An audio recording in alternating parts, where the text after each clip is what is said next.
Hi friends. हम लोग अभी पढ़ने वाले हैं इतिहास। इतिहास इतिहास कहते हैं किसको? तो बीते हुए समय की जानकारी।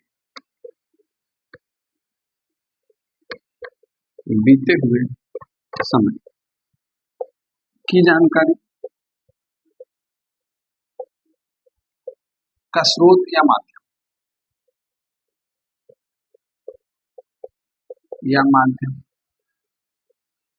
क्या कहलाता है?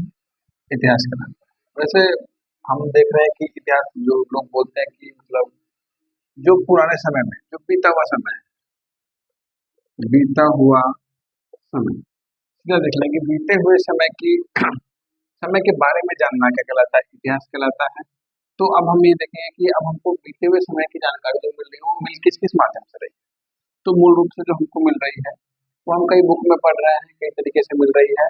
वैसे हम देखेंगे कि इतिहास की जानकारी हमको मिलती है मूल रूप से तीन माध्यम से। वो क्या है? एक क्या है? तो हम देखें तीन है यहाँ पर कि मतलब या चार कह लें तो हाँ, चार जोड़ लेते हैं, ठीक है, कोई नहीं। चार जोड़ते हैं तो देखिए कैसे कैसे मिलता है। तो धर्म ग्रंथ, ऐतिहासिक ग्रंथ,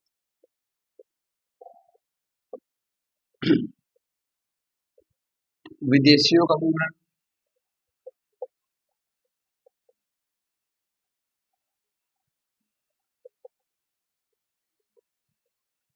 चौथा हम जोड़ सकते हैं पुरातत्व संबंधित साक्ष्य। अब कुछ जो टीचर हैं या कुछ वैज्ञानिक हैं, मतलब कह रहे हैं जो जिन्होंने इतिहासकार हैं उन्होंने इसको इसके दो स्रोत भी बताए हैं। एक बताया है पुरातात्विक और एक बताया है क्या? तो ऐतिहासिक, या कह लें कि हम कह लें कि लिटरेचर लिखा हुआ, तो ठीक है ऐतिहासिक हम देख लेते हैं। इस ऐतिहासिक में ही धर्मग्रंथ को भी जोड़ा गया है, ऐतिहासिक को भी जोड़ा गया है, और हम देख रहे हैं तो विदेशियों का विवरण को भी जोड़ा गया है। पर हम अभी पढ़ने वाले हैं चार तरीके से पढ़ेंगे। स्टार्टिंग क्लासेस है, आगे जैसे जैसे हम आगे जाते जाएंगे उस हिसाब से हम जानते जाएंगे। अभी हम लोग यहाँ से अगर चलें तो थोड़ा वेरिएशन टाइप का हो जाता है। तो अब हम आगे बढ़ते हैं यहाँ से। इतिहास कहते हैं किसको? देखिए धर्म ग्रंथ, ऐतिहासिक ग्रंथ, विदेशी विवरण, पुरातत्व संबंधित साक्ष्य। धर्म ग्रंथ क्या है? तो हमारे जैसे हम कह लें कि हिंदू धर्म में हम लोग देखते हैं, हिंदू धर्म हो, अपना मौलवी धर्म हो, अपना कह लें कि सिख धर्म हो, जैन हो, बौद्ध हो, इन सभी में अपना अपना महाकाव्य, अपना अपना, है ना, कह लें कि पुस्तकें, धार्मिक पुस्तकें लिखी गई हैं। उन सबको हम क्या कहते हैं? धर्म ग्रंथ कहते हैं। तो अब जैसे धर्म ग्रंथ हम देख रहे हैं, हम अभी बात करते हैं बुकों में जो मिल रही है। धर्म ग्रंथ कितनी है? तो धर्म ग्रंथ चार है। कौन कौन सा? तो धर्म ग्रंथ तो हमने पहले देखा है कि जो धार्मिक पुस्तकें हैं उनको हम धर्म ग्रंथ कह रहे हैं। इसके बाद हम बात करते हैं ऐतिहासिक ग्रंथ। ऐतिहासिक ग्रंथ तो वो सारे ग्रंथ जो हमारे भारतीय लोगों ने भारत में रह करके बनाया है या लिखा है, उसको हम कहते हैं ऐतिहासिक ग्रंथ, जिससे हमको भारत के इतिहास का पता चलता है। भारत में बीते हुए समय में राजा, राजा की प्रजा, राजा के समय में उनका क्षेत्र का विकास, कह लें कि उनका क्षेत्र का विस्तार, उनकी राजधानियां, है ना, उन समय की लिपियां, उन समय के सिक्के, तो इन सब के बारे में जो जानकारी हमको मिलती है वो कहाँ से मिल रही है? तो ऐतिहासिक ग्रंथ से। अब उन राजाओं के समय में कुछ लोग आए जो विदेश से आए, दूसरे देशों से आए, दूसरे राज्य से आए, या कह लें कि वो लोग हमारे यहाँ पे आए। और जैसे हम देख रहे हैं आगे आप आगे देखेंगे विदेशी विवरण में कि अलबरूनी आया। कहाँ से आया? दूसरे देश से आया। उसने वहाँ के बारे में यहाँ के लोगों को बताया और यहाँ की जानकारी इकट्ठा करके उन्हें अपने देश लेकर गए। तो कहने का मतलब क्या है कि हम क्या देख रहे हैं कि विदेशी के विवरण में क्या हो रहा है कि कुछ विदेशी आ रहे हैं, भारत में रह रहे हैं कुछ समय, और यहाँ की जानकारी को इकट्ठा करके लेके जा रहे हैं। आगे हम देखेंगे पुरातत्व संबंधित शास्त्र। अब ये पुरातत्व क्या है? तो पुरातत्व वो चीज जिसको हम सीधा कह लें कि पुरातत्व होता क्या है? तो वैसा कोई वस्तु जिससे हम भारत में बीते हुए समय में क्या क्या चीजें हुई हैं उसकी जानकारी इकट्ठा कर सके, उसको हम पुरातत्व कहते हैं। जैसे हम देखेंगे सिंधु घाटी की सभ्यता, उसके बाद देखेंगे हम आर्य सभ्यता, है ना। तो इन सब चीजों में हमें देखेंगे कि पुरातत्व संबंध शास्त्र होता क्या है। अब हम सबसे पहले चालू करते हैं धर्म। धर्म ग्रंथ। धर्म ग्रंथ कितने हैं? तो चार। धर्म ग्रंथ हमारा जो क्या है? वेद। वेद कितने हैं? वेद है चार। कौन कौन सा? पहला ऋग्वेद, उसके बाद सामवेद, तीसरा यजुर्वेद, अर्थवावेद, ये कितने, चार वेद है, जिसमें से हम सबसे पहले बात करेंगे अभी ऋग्वेद की। तो ऋग्वेद में क्या क्या चीजें हैं, ऋग्वेद क्या है, तो ऋग्वेद में 10 मंडल हैं। इन मंडलों में हम अगर बात करेंगे तो पहले हम क्लियर कर लेते 10 मंडल, 1028 सूक्त, 10,462 या लगभग 500, इसको ही कर लें 10,500 ऋचाएं हैं, है ना। अब आगे हम बढ़ते हैं मंडलों में। तो पहला मंडल और 10वां मंडल ये नया मंडल है ना, इसको बाद में जोड़ा गया है। इसके बाद हम बात करें दूसरा मंडल और 7वां मंडल, ये प्राचीन मंडल है। इसके अलावा ऋग्वेद के तीसरे मंडल में सूर्य देवता सावित्री को गायत्री मंत्र दिया गया है, इनको समर्पित है, गायत्री मंत्र का उल्लेख किया गया है, जो किनको, सूर्य देवता सावित्री को समर्पित किया गया है यहाँ पर गायत्री मंत्र।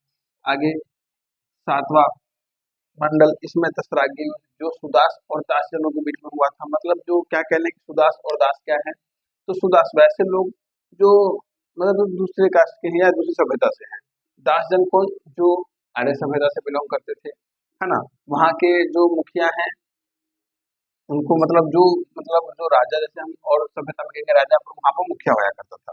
तो हम क्या देख रहे हैं कि 7वें मंडल में दशराग्य युद्ध,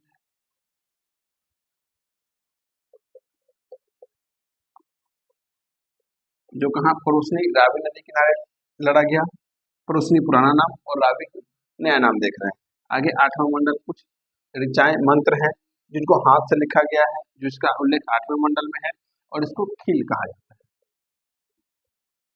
आगे हम बढ़ते हैं, देखिए फिर से हम एक बार रिवाइज करेंगे। धर्मग्रंथ क्या है, वेद, वेदों की संख्या 4, ऋग्वेद, सामवेद, यजुर्वेद, अर्थवावेद। अब इसमें से हम सबसे पहले की चर्चा कर रहे हैं ऋग्वेद। तो ऋग्वेद, सबसे पहले तो बात करें कि यहाँ पर एक चीज छूट गया कि ऋग्वेद की रचना 1500 बीसी बिफोर जीसस से 1000 बीसी के बीच की मानी जाती है। ये क्या है, ऋग्वेद की रचना कब की मानी जाती है, 1500 बीसी से 1000 बीसी तक के बीच की रचना को हम क्या कहते हैं, ऋग्वेद। या इसी समय को हम आर्य सभ्यता में पढ़ेंगे तो उसको ऋग्वैदिक काल कहा जा रहा है वहां पर। आगे हम बढ़ रहे हैं, इस ऋग्वेद में क्या है, तो 10 मंडल, 1028 सूक्त, 10,462 ऋचाएं या 10,500 ऋचाएं हैं। ठीक है, आगे अब इसमें पहले 10,462 था, अब यहाँ पर 10,500 कर दिया गया है। आगे देखें ऋग्वेद में, ऋग्वेद का पहला मंडल और 10वां मंडल ये क्या है, नए मंडल है। ऋग्वेद का दूसरा और 7वां ये क्या है, प्राचीन है। उसके बाद ऋग्वेद के तीसरे मंडल में सूर्य देवता सावित्री को गायत्री मंत्र, है ना, इसका मतलब समर्पित किया गया है, इसका उल्लेख है। ऋग्वेद के 7वें मंडल में दशराग्य युद्ध हुआ है, कहाँ, रावी नदी किनारे, दास और सुदास जनों के बीच। आगे यहाँ पर हम क्या देख रहे हैं, ऋग्वेद का 8वां मंडल, इसमें क्या है, तो कुछ मंत्र हाथ से लिखे गए हैं, और उस हाथ से लिखे हुए मंत्र को हम क्या कहते हैं, खील कहा जा रहा है। आगे बढ़ते हैं,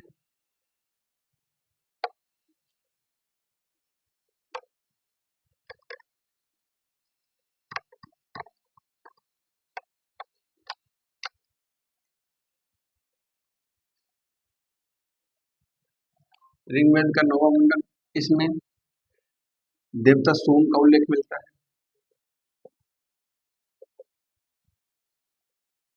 और इसी में सोम रस का भी उल्लेख मिलता है।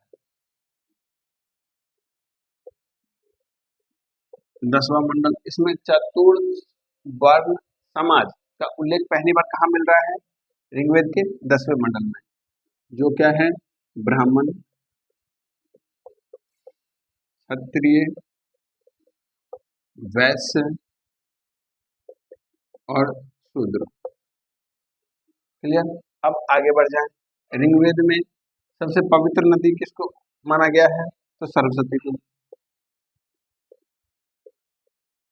ऋग्वेद में इसके अलावा 250 इंद्र के लिए और 200 अग्निदेव के लिए ऋचाओं की रचना की गई है। यह है इंद्र के लिए और ये है अग्निदेव के लिए। ऋचाओं की रचना की गई है। यहाँ पर सरस्वती नदी है जो अब वर्तमान में लुप्त हो चुकी है। तो हमने अभी तक क्या देखा, ऋग्वेद का 10वां मंडल, यहीं पर पहली बार लिपि शब्द का प्रयोग भी किया गया है। तो हम पहली बार अब अभी हम क्या देखते हैं, देखिए फिर से रिवाइज करते हैं। वेद क्या है हमारा, सबसे पहली बार इतिहास, इतिहास की जानकारी, भारतीय इतिहास की जानकारी हमको 4 स्रोतों से प्राप्त होती है। धर्म ग्रंथ, ऐतिहासिक ग्रंथ, विदेशी ग्रंथ, पुरातत्व संबंधित साक्ष्य। धर्म ग्रंथ हमारा क्या है, वेद है। वेद कितने, 4। कौन कौन से, ऋग्वेद, सामवेद, यजुर्वेद, अर्थववेद। अब ऋग्वेद में हमने देखा तो ऋग्वेद में 10 मंडल, 1028 सूक्त, 10,462 ऋचाएं हैं, जो अब वर्तमान में 10,500 लगभग कर दिया गया है। आगे ऋग्वेद के पहले मंडल में हम क्या देख रहे हैं, पहला मंडल और 10वां मंडल सबसे नया है। दूसरा मंडल और 7वां मंडल प्राचीन है। तीसरे मंडल में सूर्य देवता सावित्री को गायत्री मंत्र दिया गया है। 7वें मंडल में दशराग्य युद्ध का उल्लेख मिलता है, जो दास और सुदास जनों के बीच रावी नदी किनारे लड़ा गया।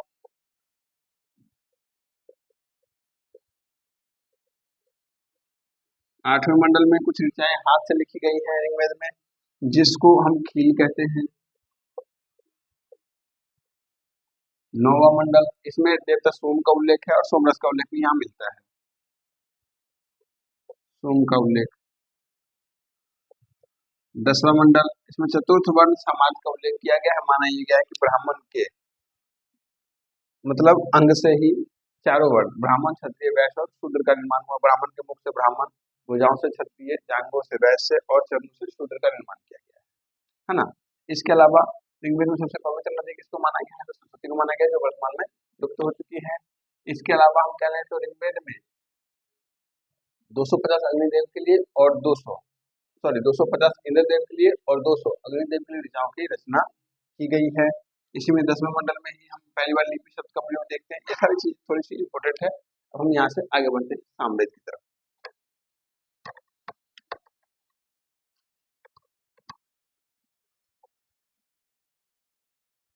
सामवेद क्या है, तो सामवेद को भारतीय संगीत का जनक माना जाता है।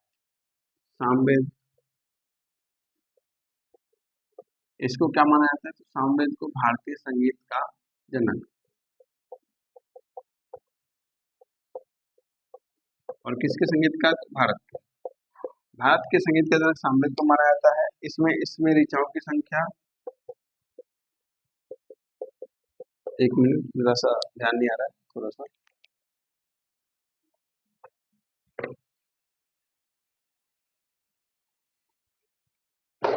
देखिए।